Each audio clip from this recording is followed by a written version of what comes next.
Buenos días, hermanas de las Renamat. Les quiero dar un mensaje sobre el uso del barbijo para el cuidado de contra la pandemia del COVID-19. Muchos decimos que al utilizar tal vez cualquier barbijo estamos protegidos, pero hay que hacer la prueba para mejor controlarnos del contagio, ¿no? Muchos dicen, vamos a la prueba, muchos dicen que al usar este barbijo de la farmacia, que al soplar la vela encendida se apaga y que no es seguro. Me estoy poniendo este barbijo, hermanas, y voy a encender la vela para hacer la prueba, ¿no? Para ver si es cierto lo que dice la gente.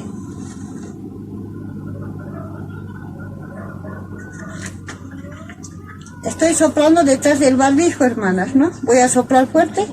Si se apaga, este barbijo no es seguro. Vean, hermanas, he soplado solo una vez y no con tanta fuerza y la vela se ha apagado. Quiere decir que este barbijo no es tan seguro, hermanas. No es seguro, ¿no? Y vamos a hacer la prueba de este otro barbijo, que es de tela lavable, que no es desechable. Igualmente, ¿no? Este barbijo es de tela lavable. Vamos a hacer la prueba con este, cuán seguro es.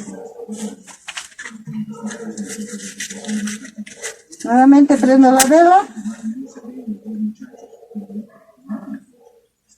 Prendo la vela y voy a soplar detrás de este barbijo con todas mis fuerzas, hermanos.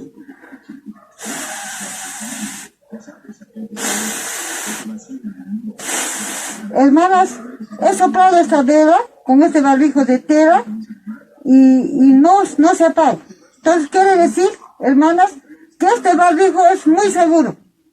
No va a entrar, no va a filtrar nada, no vamos a poder contagiar, es seguro. Esta es la forma de hacer la prueba para utilizar los barbijos que también adquirimos de la calle, muchas veces de la farmacia, ¿no? Y también sería también seguro confeccionar nosotras mismas, pero siempre haciendo, muchas están confeccionando, pero siempre haciendo la prueba de esta forma, para estar más seguras y salir a la calle bien protegidas contra esta pandemia del COVID-19.